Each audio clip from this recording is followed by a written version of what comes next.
तो एसपी साहब कुर्सी पे चिपक गए क्या जो उठ के नहीं आ पा रहे यहां है? या जॉन आईजी जॉन डीआईजी मतलब दलितों की जान इतनी सस्ती है क्या हमारे लोगों की है? आपके सीनियर अधिकारी कहां है?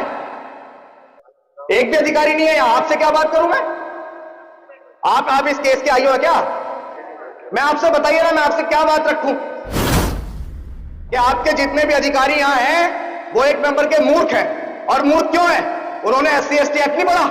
SC ST act Indian constitution का अनुच्छेद नहीं है, वो एक पर्सनल एक्ट है। और उसका सेक्शन 3 ये कहता है कि अगर 5 से या 5 से ज्यादा आरोपियों ने किसी एक व्यक्ति की जातिगत तौर पे हत्या की है तो 103 सब क्लोज 2 लगता है। इसमें सब क्लोज 1 लगा हुआ है। बताओ, 103 सब क्लोज 1 लगा हुआ और इसमें सब क्लोज 2 लगना था। 8 आरोपी आपने एक्ट पढ़ा होगा ना, आप तो थाना इंचार्ज है, तो ये क्यों लगाए? लिपक होती हो रही है। अगर वो सरपंच है उसके परिवार को बचाना चाह रहे तो किसी का बाप भी संविधान से उसको बचा नहीं सकता। आपके सामने कह रहा हूं, हमारे समाज को गाजर मूली की तरह काटा जाएगा और आप जैसे अधिकारियों को भेज दिया जाएगा, वो मुंह छुपा के बैठे रहेंगे वहां।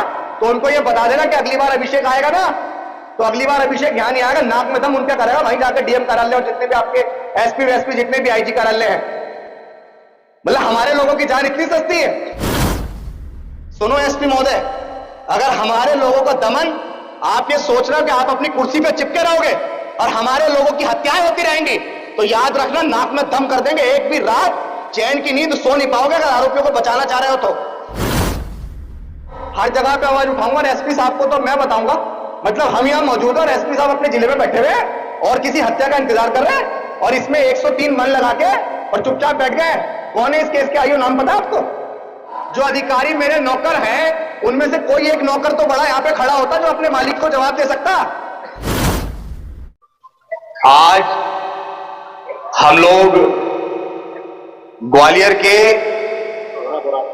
दोरार गांव के अंदर हैं और हम लोग दोरार गांव के अंदर इसलिए हैं क्योंकि बीती 26 नवंबर को शिवपुरी जिले के अंदर बेहद दिल को दहला देने वाली घटना हम तक पहुंची थी, जिस घटना में यह पता लगा कि जमीनी विवाद के कारण बोरवेल से पाइपलाइन को निकालने या लगाने के मामूली से विवाद के कारण चंद जातिवादी मानसिकता के हरामखोरों ने एक नौजवान युवक की जिसकी उम्र 25-26 साल थी, उस युवक को लाठी डंडों से बड़ी बेरहमी से पीट पीट कर उसकी निर्मम हत्या कर दी।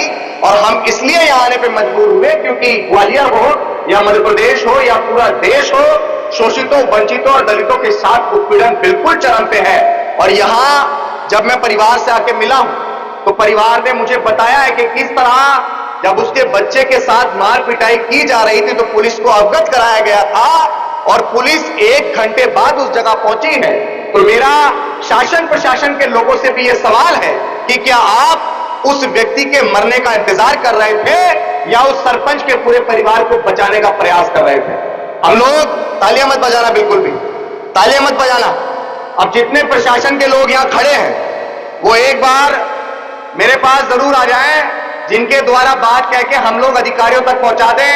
अगर मेरी आवाज प्रशासनिक लोगों तक पहुंच रही है तो वो मेरे समक्ष मेरे सामने आ जाएं ताकि मैं उनसे अपनी बात रख सकूं। ये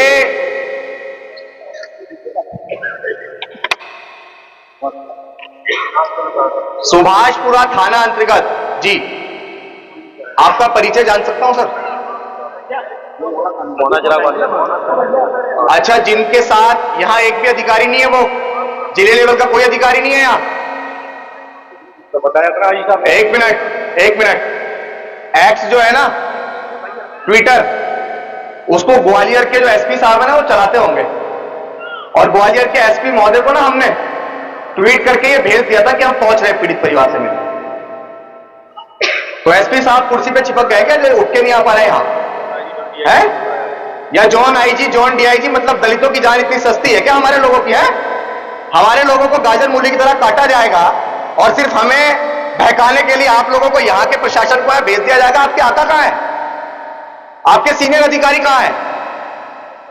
एक भी अधिकारी नहीं है यहां। आपसे क्या बात करूं मैं? आप इस केस के आई हो क्या? तो मैं आपसे क्या बात करूं? आपके थाने में लगता है, लेकिन जब मैं यहां पे आ रहा था तो मैंने सूचना दी थी, मैंने ट्विटर पे भी सूचना दी थी। आर्टिकल 19 मुझे फ्रीडम ऑफ स्पीच का राइट देता है। मैं पीड़ित परिवार से मिलने यहां आऊंगा। जब पीड़ित परिवार यहां है तो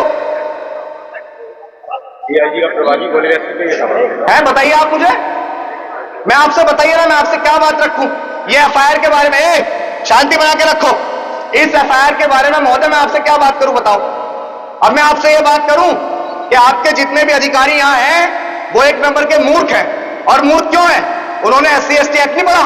SC ST act Indian constitution का अनुच्छेद नहीं है, वो एक पर्सनल एक्ट है। और उसका सेक्शन 3 ये कहता है कि अगर 5 से या 5 से ज्यादा आरोपियों ने किसी एक व्यक्ति की जातिगत तौर पे हत्या की है तो 103 सब क्लोज 2 लगता है, इसमें सब क्लोज 1 लगा हुआ है। बताओ, क्या हमें SC ST एक्ट की जानकारी नहीं है? इनको बोर्ड समझा हुआ है, हम जैसे लोग हैं इनके पैरोकार। इसमें 103 सब क्लोज 1 लगा हुआ और इसमें सब क्लोज 2 लगना था। 8 आरोपी, आपने एक्ट पढ़ा होगा ना, आप तो थाना इंचार्ज है। पर्सनल एक्ट ये कहता है ना, उसका सेक्शन 3 कहता है ना कि अगर 5 या उससे ज्यादा लोगों ने किसी एक व्यक्ति को घेर के मारा है तो उसपे 103 सब क्लोज 2 लगेगा। अभी अभी बदले ना, ये जितने भी एक्ट बदले हैं, जितने भी अनुच्छेद बदले, अभी बदले ना कुछ दिन पहले, ये नया आपको बता रहा हूं मैं। तो ये क्यों लगा है? लिपापोती हो रही है, बचाने का प्रयास किया जा रहा है आरोपियों को। और उसमें कम से कम सजा आजीवन कारावास है, कम से कम सजा आजीवन कारावास है। और अगर आप लोग या आपके साथ जितने भी अधिकारी हैं, अगर वो सरपंच या उसके परिवार को बचाना चाह रहे तो किसी का बाप भी संविधान से उसको बचा नहीं सकता, आपके सामने कह रहा हूं। और अगर अब मैं यहां आया हूं, पहले भी यहां पे 5 दिन का अल्टीमेटम आप सबको दिया गया था। अभिषेक बेवकूफ नहीं है, पूरे देश के अंदर घूमता है, 35 लाख से ज्यादा लोग उसको सोशल मीडिया पे फॉलो करते हैं।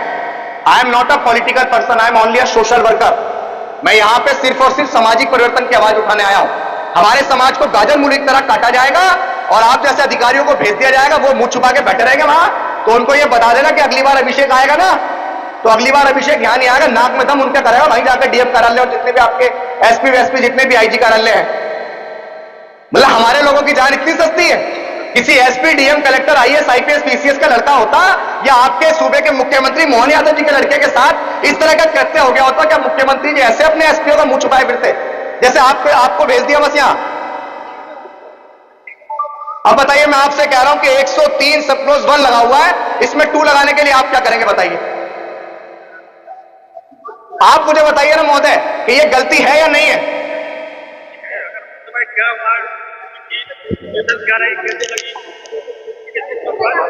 यही मैं आपसे पूछना चाह रहा हूं कि जब हम यहां पे आए हैं, आप केस के आईओ भी नहीं है, तो इस परिवार की सुरक्षा कौन कर रहा है? पुलिस थी यहां पहले से है? जिन लोगों ने उसको वहां मार दिया वो इसको यहां नहीं मार सकते? यहां परिवार के पास आके नहीं मार सकते? आपका कोई भी अधिकारी नहीं था यहां पे?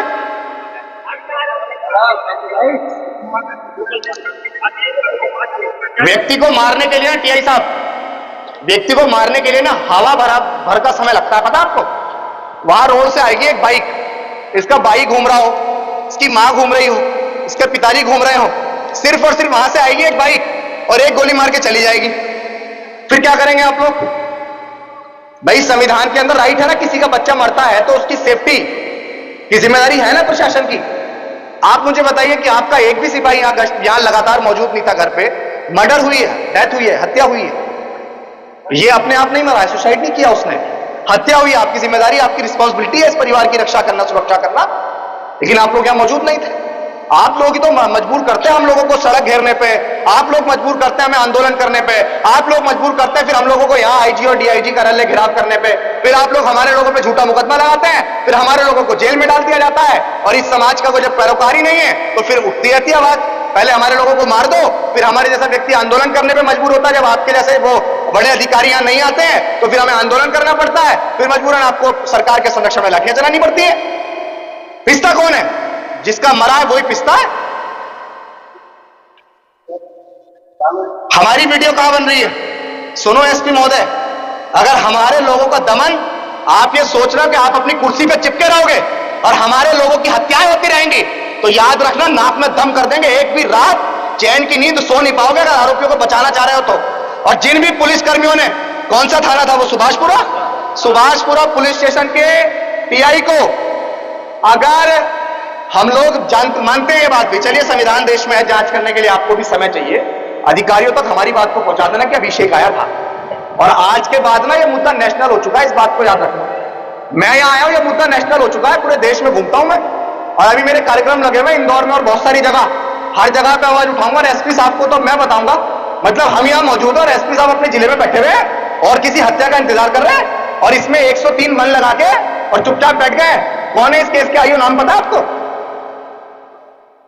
देखिए, आपको यह भी नहीं पता कि आईओ कौन है? मैं आपकी बात सब कुछ मान रहा हूं, लेकिन आप मुझे बताइए, सिर्फ और सिर्फ कानून व्यवस्था को संभालने के अलावा दूसरी कोई जिम्मेदारी है अभी आपकी यहां?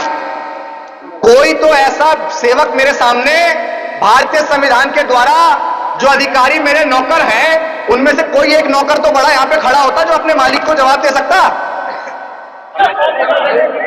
यहां आप ये वीडियो बना रहे हैं, वीडियो तमाम अधिकारियों तक पहुंचा दीजिएगा कि सबसे पहले तो सुभाषपुरा के जो टीआई साहब हैं,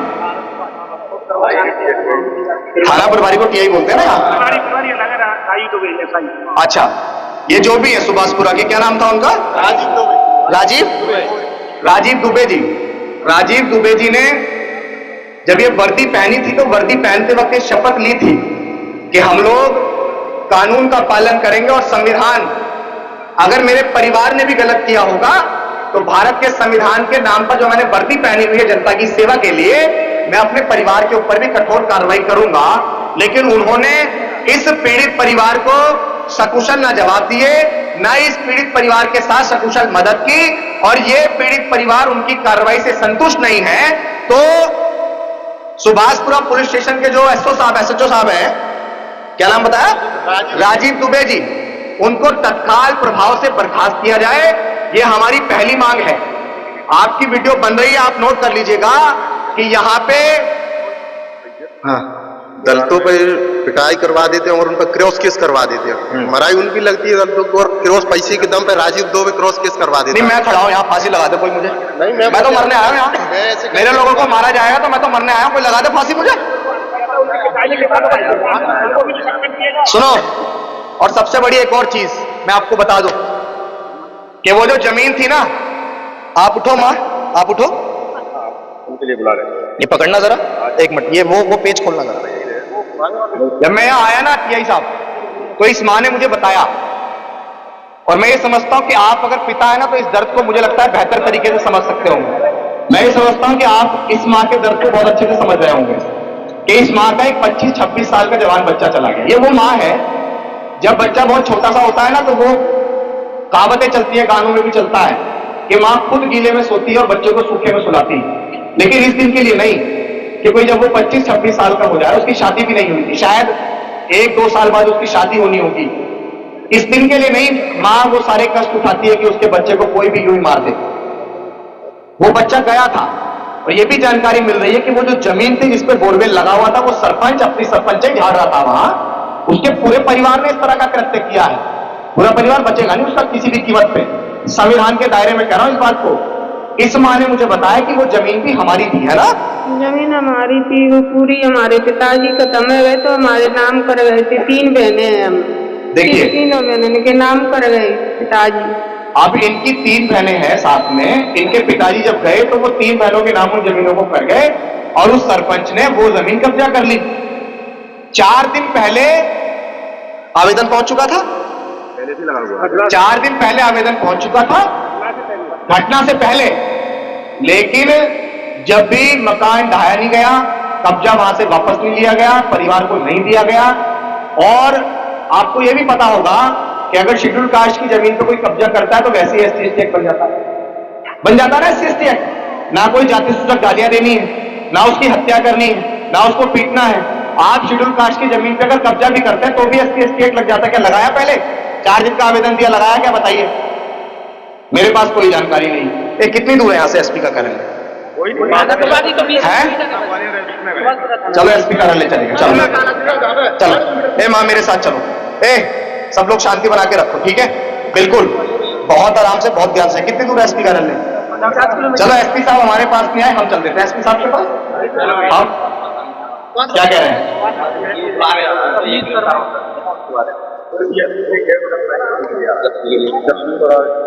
तो किसको बुला रहे हैं? हाँ, सारे आरोपी पकड़ लिए, एक और पकड़ा है अभी।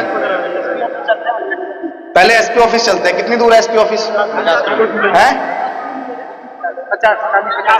50 किलोमीटर है।